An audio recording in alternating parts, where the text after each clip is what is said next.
리스펙트 킥복싱입니다. 오늘 제가 소개시켜드릴 책은 작은 가게가 돈 버는 기술입니다. 작은 가게가 돈 버는 기술. 큰 가게 아니고 작은 가게죠. 대부분 시작을 할 때 작게 시작을 할 수밖에 없기 때문에 작은 가게죠. 제가 이 책 읽어보고 중요한 것들 요약해봤습니다. 열심히 해도 안 되는 데는 사실 이유가 있어요. 왜냐면 잘못된 것을 열심히 하기 때문입니다.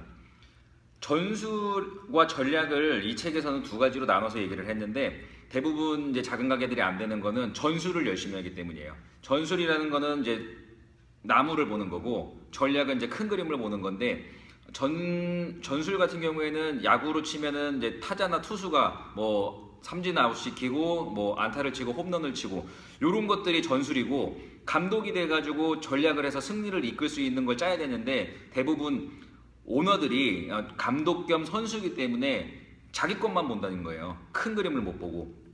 예를 들어서 식당, 도시락 가게로 예를 한번 들어보면, 뭐 도시락을 뭐 맛있게 만들고 메뉴를 좋게 하고 뭐 깨끗하게 청소하고 손님들한테 인사하는 거, 이게 뭐 마치 전부인 것 같지만 이거는 선수로서 전술일 뿐이라는 거죠.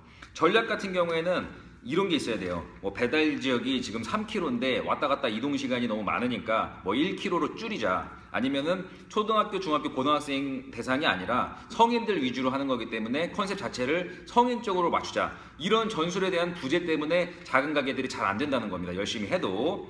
그래서 직원은 손발 몸을 움직이는 전술을 열심히 하도록 분위기를 만들어줘야 되고, 사장은 목표를 정하거나 체계를 만드는 전략 쪽에 집중을 해줘야지만이 작은 가게가 돈을 벌 수 있다는 겁니다. 자, 그러면은 어떻게 하는 게 잘하는 건지 네 가지 기술을, 전략을 얘기를 하고 있는데, 첫 번째로는 청개구리 전략, 두 번째 작은 1위 전략, 세 번째 한우물 전략, 네 번째 면대면 전략을 이 책에서 소개를 하고 있습니다. 자, 청개구리 전략이 무엇이냐면 남들이 안 하는 걸 하는 거예요. 뭐 예를 들면 대기업들은 귀찮아서 뭐 이익이 안 되니까 안 하는 것들. 예를 들어 책에서 나온 거는 후쿠오카의 영어 학원 FCC가 있는데, 그 학원은 다른 학원하고 달리 영어 일기 첨삭을 해준다는 거예요. 그래서 한 명 한 명을 성실하고 엄격하게 지도를 해서, 시스템이 아니라 뭐 개인 지도 교사처럼 뭐 그런 식으로 가르쳐 주기 때문에 그거는 이제 대기업들이 못 따라하게 되는 거죠. 더 와닿는 예는 신축 주택을 지었을 때 고객들이 클레임이 들어오잖아요. 그런 거를 대기업들은 사실 그렇게 신경을 안 쓰는 거예요. 왜?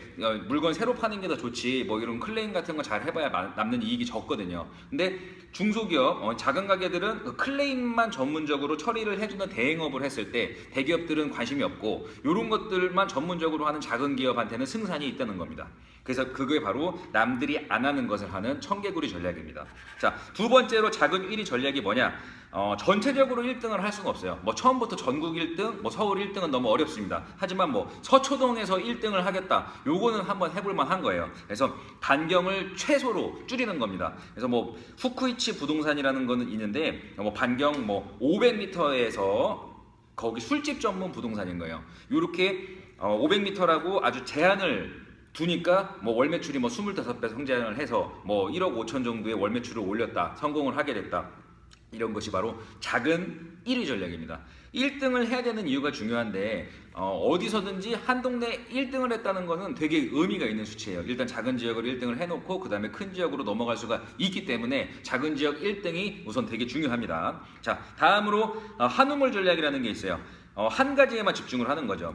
예를 들어서 디자인 회사인데 로고만 전문적으로 디자인을 하는 거예요. 뭐 티셔츠랑 뭐 다른 거 다 할 수도 있겠지만 로고 디자인만 전문적으로 했을 때 전문성이 부각이 되고, 예를 들어 뭐 튀김 소보로 뭐 이런 거 할 수도 있고, 뭐 튀김 도시락, 이런 식으로 범위를 최대한 좁혀서 거기서 한우물을 파주는 거, 그것도 좋은 전략이라고 얘기를 합니다. 면대면 전략이라는 거는 소비자를 직접 대면하는 거예요. 그래서 뭐 손편지를 써준다든지, 뭐 손님의 이름을 외워준다든지, 뭐 500여 명이 안 되면은 다 이런 걸 해줄 수 있겠죠. 식사를 뭐 같이 한다든지, 아니면은 근처에 있는 가게들을 여러 번 방문을 한다든지, 이런 것들이 면대면 전략으로 작은 가게가 돈 버는 기술이라고 합니다.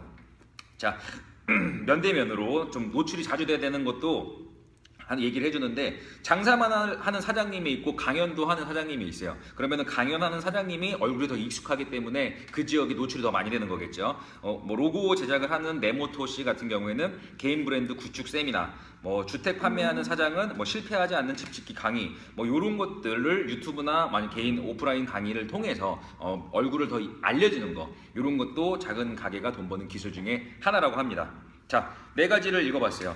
끊임없는 공부와 자기 개발이 우선 중요하겠죠. 그리고 내가 왜 이 가게를 해서 성공을 시켜야 되는지 가치와 철학도 중요합니다. 작은 가게, 모든 가게가 처음부터 크게 하진 않습니다. 작은 가게부터 한 단계 한 단계 밟아 나갈 때 정말 큰 가게가 될 수 있을 거라고 생각을 합니다. 함께 공부하고 성장할 수 있는 리스펙트 킥복싱입니다.